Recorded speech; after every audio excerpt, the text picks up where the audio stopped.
ये एक मंजिल है तो रास्ते भी होंगे और एक मेंटर भी जो मुश्किलों को आसान बना दे। नतीजे संयोग नहीं होते, दूसरों से बेहतर स्कोर होते हैं। GS Score, an institute for civil services. Good career is a process, and mentoring at GS Score is driven by primarily two objectives. One is empowerment and another is excellence. This is what we are known for. कामयाबी की राह पर 1000 से भी ज्यादा निशान। GS Score।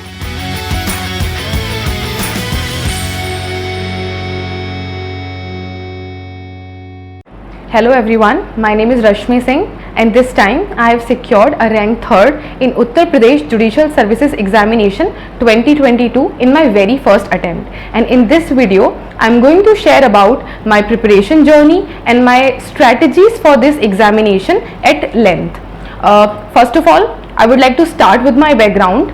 I belong from a Kasganj district in UP and मैंने अपनी 10th and 12th की जो शिक्षा है वो मैंने कासगंज से ही ली है और मैंने यूपी बोर्ड से अपना 10th एंड 12th किया है। 2014 में 12th अपनी परीक्षा पास करने के बाद मैंने अलीगढ़ मुस्लिम यूनिवर्सिटी से अपना लॉ किया है और 2020 में मैंने लॉ की परीक्षा उत्तीर्ण की। इसके बाद से ही I started preparing for judicial services examination. उसके लिए मैं दिल्ली शिफ्ट हुई और वहाँ पर मैंने ऑनलाइन अनअकैडमी कोचिंग का सहारा लिया। अनअकैडमी पर मैंने IPS अनिल खन्ना सर की क्लासेस ली, जिससे मैंने अपने एग्जॉस्टिव नोट्स बनाए और मैंने फैजान सर की क्लासेस ली। इस तरीके से मैंने इस प्रिपरेशन जर्नी को आगे बढ़ाया। अब मैं आपसे सबसे पहले इस एग्जाम पैटर्न की बात करना चाहूँगी कि किस तरीके का एग्जाम पैटर्न है। So this exam is conducted by Uttar Pradesh public service commission and it is conducted in 3 stages. There is prelims, there is mains and then there is interview. तो अब हम इस पूरी वीडियो में 1 by 1 प्रीलिम्स, मेंस और interview को divide करके मैं अपनी सारी स्ट्रेटजीज आपके साथ साझा करना चाहूँगी। अब हम सबसे पहले प्रीलिम्स की बात करना चाहेंगे। प्रीलिम्स में 2 पेपर्स होते हैं। पहला पेपर है GS का जो 150 मार्क्स का होता है और दूसरा पेपर है लॉ का जो 300 मार्क्स का होता है। अब सबसे पहले मैं आपको अपनी GS के पेपर की स्ट्रैटेजी बताऊंगी। GS के पेपर में अगर हम GS का सिलेबस उठाएंगे तो GS के पेपर में पूरा आपका history, geography, current affairs, economy, polity, international affairs सभी तरीके का सिलेबस GS में शामिल है और इस साल से GS में 9 नए माइनर एक्ट्स को ऐड किया गया है। तो अगर हम GS के पेपर को अगर हम डिवाइड करके देखें तो 3 तरीके का पोर्शन हमें डील करना पड़ता है। फर्स्टली आप स्टैटिक जीके डील करेंगे, secondly there is current part and third minor law. अब माइनर लॉस के लिए मैंने थॉरली बेयर एक्ट्स को रेफर किया। बेयर एक्ट्स को रेफर के साथ साथ मैंने यूट्यूब पर और अनअकैडमी पर जो भी माइनर लॉस की क्लासेस अवेलेबल थी मैंने वो क्लासेस ली और उन्हीं बेयर एक्ट्स में अपने नोट्स ऐड कर लिए और मैंने इन नोट्स को इस तरीके से प्रिपेयर किया कि मैं ये इन नोट्स को मेंस में भी मैं इनको रेफर कर सकूं। अब इसके बाद अगर हम करंट जीके की बात करें तो करंट जीके के लिए मैंने थॉरली वीडियोस पर रिलाई किया और वीडियोस के अलावा मैंने कुछ मैगजीन्स भी पढ़ी। मैगजीन्स में मैंने घटना चक्र की, दृष्टि की ईयरली करंट अफेयर्स की मैगजीन आती है, मैंने उसको रिलाई किया और वीडियोस में एक यूट्यूब पर चैनल था, इंडोलोगस चैनल करके था, उस पर हर मंथली करंट अफेयर्स की 12 वीडियोस पढ़ी थी 1 साल की। मैंने उन वीडियोस को बार बार रेफर किया और इन सभी सोर्सेज को, चूंकि ये लिमिटेड सोर्सेज थे, मैंने अपने सोर्सेज को लिमिटेड रखा और मैंने रिवीजन पर ज्यादा फोकस दिया। मैंने सभी वीडियो को 3 से 4 बार देखा और मैंने बेयर एक्ट्स को भी अपने माइनर लॉ के, मेरे माइनर एक्ट्स के जो बेयर एक्ट्स थे उसको भी मैंने बार बार कम से कम 3 से 4 बार एग्जाम से पहले गो थ्रू किया। अब हम स्टैटिक जीके की बात करें तो स्टैटिक जीके के लिए पहले हमने लास्ट ईयर के क्वेश्चन पेपर को गो थ्रू किया और मैंने टॉपिक वाइज किस पोर्शन से किस साल कितने क्वेश्चंस आए हैं इस तरीके से टॉपिक वाइज मैंने क्वेश्चंस का नंबर नोट कर लिया था और उसके अकॉर्डिंग ही मैंने YouTube पर वीडियो सर्च की और सारी वीडियोस को, जैसे इकोनॉमी के लिए मैंने वीडियो सर्च की, उसके बाद मैंने हिस्ट्री के लिए कुछ वीडियो सर्च की, उसके बाद मैंने ज्योग्राफी के लिए कुछ वीडियो सर्च की। ये सारी वीडियोस टॉपिक्स को मैंने सर्च करके इनको एक वीडियो में कंपाइल कर लिया था और मैंने उस वीडियो को बार बार रिवाइज किया। इसके अलावा मैंने लूसेंट को भी रेफर किया था और हिस्ट्री के लिए मैंने थोड़ा बहुत घटना चक्र को भी देखा था। अब ये हमारे GS के पेपर की बात हो गई। अब जीएस के पेपर के लिए अगर मैं ओवरऑल स्ट्रेटेजी की बात करूं तो जीएस के पेपर के लिए जैसे कि मैंने बताया कि मैंने अपने सोर्सेज को लिमिटेड रखा और मैंने बार बार रिवीजन पे फोकस किया। मैं हर दिन एग्जाम से पहले, जब मेरा प्रीलिम एग्जाम था तो एग्जाम से पहले मैं हर दिन जीएस के पेपर को 3 से 4 घंटा देने की कोशिश करती थी। इस तरीके से मैंने अपने जीएस के पेपर को टैकल किया। अब सेकंड जो पेपर है प्रिलिमिनरी एग्जामिनेशन में, वो लॉ का पेपर है। लॉ का पेपर 300 मार्क्स का होता है। लॉ के पेपर के लिए जैसे कि मैंने बताया कि मैंने अनअकैडमी पर कोचिंग ली थी और मैंने अपने sir IPS Anil Khanna sir की सारी क्लासेस की थी, जो कोर लॉ की क्लासेस थी। मैंने सर की क्लासेस लेकर मैंने अपने एग्जॉस्टिव नोट्स बना लिए थे। मैंने फैजान सर की भी क्लासेस ली थी और उससे भी मैंने अपने जो रिमेनिंग लॉज थे मैंने उसकी अपनी नोट्स बना लिए थे। अब अगर हम लॉ के पेपर की बात करें तो उसमें सभी कोर लॉज आते हैं, जैसे CPC, CrPC, IPC, evidence, contract, TPA, jurisprudence etcetera. अब जैसे कि मैंने बताया कि मैंने कोर लॉज के लिए मेरे पास पहले से ही नोट्स प्रिपेयर थे, जिसने मुझे कॉन्सेप्चुअल क्लैरिटी में बहुत हेल्प की। और इसके अलावा प्री के लिए मैंने पूरी तरीके से बैरक पे रिलाई किया, क्योंकि मैंने ऑलरेडी अपनी कॉन्सेप्ट क्लियर कर लिए थे क्लासेस में। तो मैंने प्री के लिए सिर्फ बैरक को बार बार रिवाइज किया। अब अगर हम बाकी पोर्शन की बात करें, जैसे जुरिस्प्रूडेंस हुआ, तो मैंने जुरिस्प्रूडेंस के लिए लास्ट ईयर के क्वेश्चन पेपर्स को गो थ्रू किया और उसमें मैंने इंपॉर्टेंट टॉपिक्स निकाले और मैंने देखा कि कुछ टॉपिक्स हैं जिससे बार बार क्वेश्चंस रिपीट हो रहे हैं। तो मैंने उसी तरीके से अपने शॉर्ट नोट्स प्रिपेयर कर लिए। मैंने अलग अलग स्कूल्स के डिफरेंट थिंकर्स को मैंने अपने छोटे छोटे शॉर्ट नोट्स बना लिए थे। इस तरीके से मैंने जुरिस्प्रूडेंस को टैकल किया। अब मैं इंटरनेशनल अफेयर्स के लिए अगर मैं बताऊं तो इंटरनेशनल अफेयर्स के लिए मैंने यूनाइटेड नेशंस का चार्टर रेफर किया था और मैंने बाकी स्टैट्यूट्स फॉलो किए थे और लास्ट ईयर के पीवाईक्यूज लगाए थे। अब मैं अगर प्री की ओवरऑल स्ट्रैटेजी को देखूं, प्री के लिए मेरे पास 2 की फैक्टर थे। सबसे पहले कि मैं मैक्सिमम रिवीजन करूं एंड सेकेंडली मैं ज्यादा से ज्यादा पीवाईक्यूज लगाऊं। तो मैंने अगर मैं प्रीवियस ईयर क्वेश्चंस की बात करूं तो मैंने एग्जाम से पहले, प्रीलिमिनरी एग्जाम से पहले तकरीबन 15,000 पीवाईक्यूज लगाए थे। रोज मेरा 500 का पीवाईक्यूज का टारगेट रहता था और इस तरीके से मैंने ओपी त्रिपाठी की पीवाईक्यूज की बुक को फॉलो किया और मैंने सिंगल्स की 3 वॉल्यूम्स की पीवाईक्यूज को फॉलो किया और उन किताबों को मैंने पूरा लगाया था एग्जाम से पहले। तो इस तरीके से मैंने प्री के एग्जाम को मैंने पूरी स्ट्रेटेजी बनाकर फॉलो किया, जिसमें मैंने रिविजन किया और मैंने अपने पीवाईक्यूज लगाए थे। इसके बाद अब हम मेंस की बात करते हैं। तो अगर हम मेंस के पेपर को देखें तो मेंस में इस साल से 6 पेपर होते हैं। पिछली बार का अगर हम एग्जामिनेशन पैटर्न देखें तो 5 पेपर हुआ करते थे, बट इस साल से 6 एग्जाम्स हैं। पहला पेपर जीएस का है, दूसरा और तीसरा paper Hindi and English language का है, चौथा पेपर सब्सटैंटिव लॉ का है, 5वां पेपर प्रोसीजर का है और 6th पेपर लोकल लॉज और आईपीसी का है। अगर हम अब जीएस के पेपर की सबसे पहले बात करेंगे तो जीएस के पेपर में अगर हम लास्ट ईयर के क्वेश्चंस पेपर देखें, सारे क्वेश्चन पेपर को एनालाइज करें तो एक पर्टिकुलर सेट ऑफ पैटर्न हुआ करता था, जिसमें बहुत तरीके के क्वेश्चंस पूछे जाते थे, जैसे निकनेम्स, स्लोगन्स, एब्रीविएशन, प्रीएम विजिट्स और बहुत सारी स्कीम्स एटसेट्रा और बुक्स नेम्स, ये सभी फेमस पर्सनैलिटीज, फेमस प्लेसेस, इस तरीके के सवाल पूछे जाते थे। तो मैंने पूरा पेपर एनालाइज किया था और मैंने टारगेट फॉर आईक्यू के जीएस के नोट्स को रेफर किया था। मैंने वहां से नोट्स परचेज किए थे जो कि काफी कॉम्पैक्ट और मुझे हेल्पफुल साबित हुए थे। तो इस तरीके से मैंने अपने जीएस के, स्टैटिक जीएस के और करंट जीएस के पेपर को मैंने टारगेट किया। इसके अलावा मैंने वीडियोस भी देखी और मैगजीन्स भी फॉलो की, जो कि घटना चक्र की, करंट अफेयर्स की मैगजीन्स थी। तो इस तरीके से मैंने अपने पूरे जीएस के पेपर को टारगेट किया था। और जैसा कि मैंने बताया कि चूंकि इस साल से नया माइनर लॉज भी एक्ट हुए थे 9 जीएस के पेपर में, तो उनके लिए जो मैंने प्री में नोट्स बनाए थे और बेयर एक्ट्स को रेफर किया था, तो मैंने उन्हीं शॉर्ट नोट और बेयर एक्ट्स को थरली रिवाइज किया। मेंस से पहले, मेंस के पेपर से पहले मैंने तकरीबन 4 से 5 बार उन पूरे बेयर एक्ट्स को बार गो थ्रू किया था। अब हम सेकंड पेपर की बात करते हैं, सेकंड और थर्ड पेपर, जो कि लैंग्वेज का पेपर है।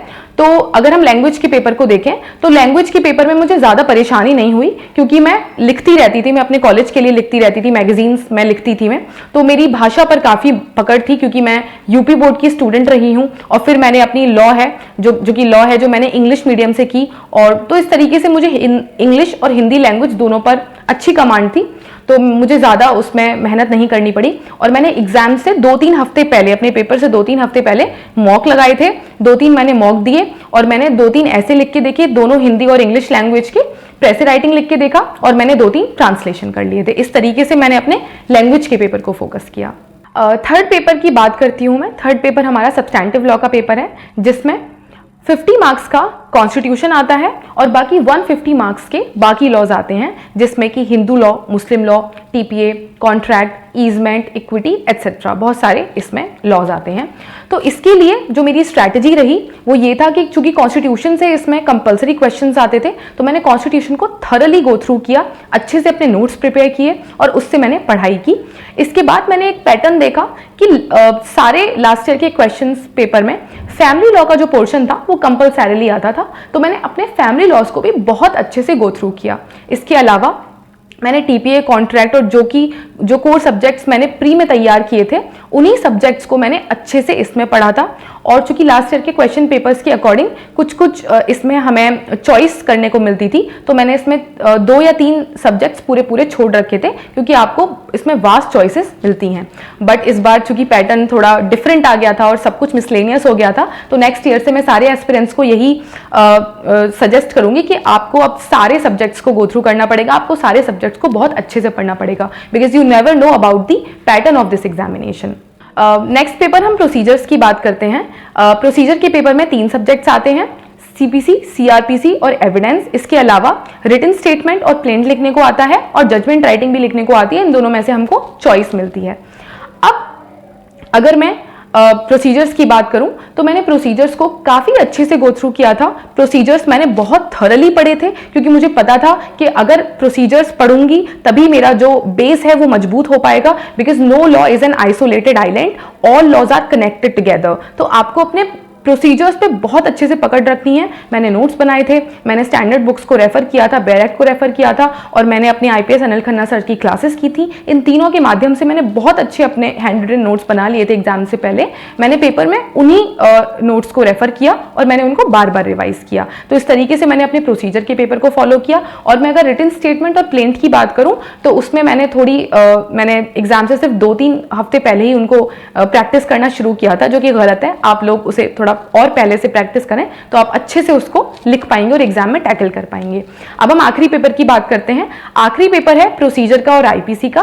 तो अगर हम प्रोसीजर के पेपर के पैटर्न को देखें तो 150 मार्क्स का प्रोसीजर आता है, 50 मार्क्स का आईपीसी आता है। तो इस तरीके से हमको पता चलता है कि प्रोसीजर्स यूपी में बहुत इंपॉर्टेंट है। इस साल से 7 प्रोसीजर्स ऐड हुए थे, लास्ट ईयर कम प्रोसीजर्स थे, बट चूंकि प्रोसीजर्स बहुत ज्यादा क्रूशियल थे तो आई मेड श्योर कि मैं अपने प्रोसीजर्स को बहुत अच्छे से प्रिपेयर करूं। इसके लिए मैंने समर्थ अग्रवाल की बुक को रेफर किया था। उसके अलावा मैंने थॉरली बेयर एक्ट को गो थ्रू किया और मैंने बहुत अच्छे से अपने बेयर एक्ट पढ़े और उसमें शॉर्ट नोट्स बना लिए थे। तो मैंने इस तरीके से अपने प्रोसीजर के पेपर को गो थ्रू किया और मैंने बार बार उसको रिवाइज किया। और एक और इंपॉर्टेंट बात, अगर हम अपने प्रोसीजर के पेपर को देखें तो प्रोसीजर में कुछ सब्जेक्ट्स ऐसे हैं जिन सब्जेक्ट से कंपलसरी क्वेश्चंस आते हैं। जैसे फॉर एग्जांपल अगर मैं गलत नहीं हूं तो शायद पंचायती राज, म्यूनिसिपैलिटी और कंसोलिडेशन से कंपलसरी क्वेश्चंस आया था, तो मैंने उनको बहुत अच्छे से पढ़ा था और मैंने अपनी बाकी लोकल लॉ भी अच्छे से पढ़े थे।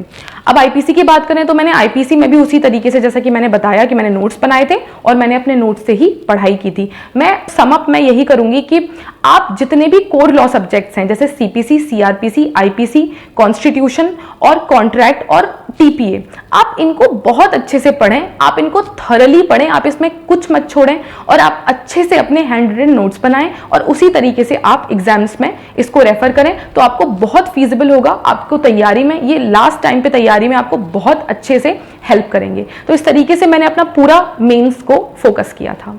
अब हम मेंस की ओवरऑल स्ट्रेटजी और आंसर राइटिंग की बात करेंगे। मेंस में लिखने के लिए जैसे कि मैंने आपको बताया कि 3 घंटे का पेपर होता है। 3 घंटे में 200 मार्क्स के आपको एक पेपर देना पड़ता है। तो उसके लिए मैंने जो स्ट्रैटेजी अपनाई थी वो स्ट्रैटेजी थी कि मैंने पेपर से पहले, एग्जाम से लगभग 2 हफ्ते पहले मैंने हर सब्जेक्ट के 2-2 मॉक लगा के देखे थे और उससे अपनी मैंने आंसर राइटिंग स्पीड और मैंने आंसर राइटिंग को चेक किया था कि मैं किस तरीके से पैटर्न को फॉलो कर पा रही हूँ, मैं किस तरीके से कितने मार्क्स के क्वेश्चन को मैं कितने टाइम में फॉलो कर पा रही हूँ। इसके लिए मेरे फ्रेंड गौरव ने एक बहुत ही अच्छा मुझे फॉर्मूला बताया था जो कि 0.8x का फॉर्मूला था। ये फॉर्मूला इस तरीके से काम करता है कि कोई भी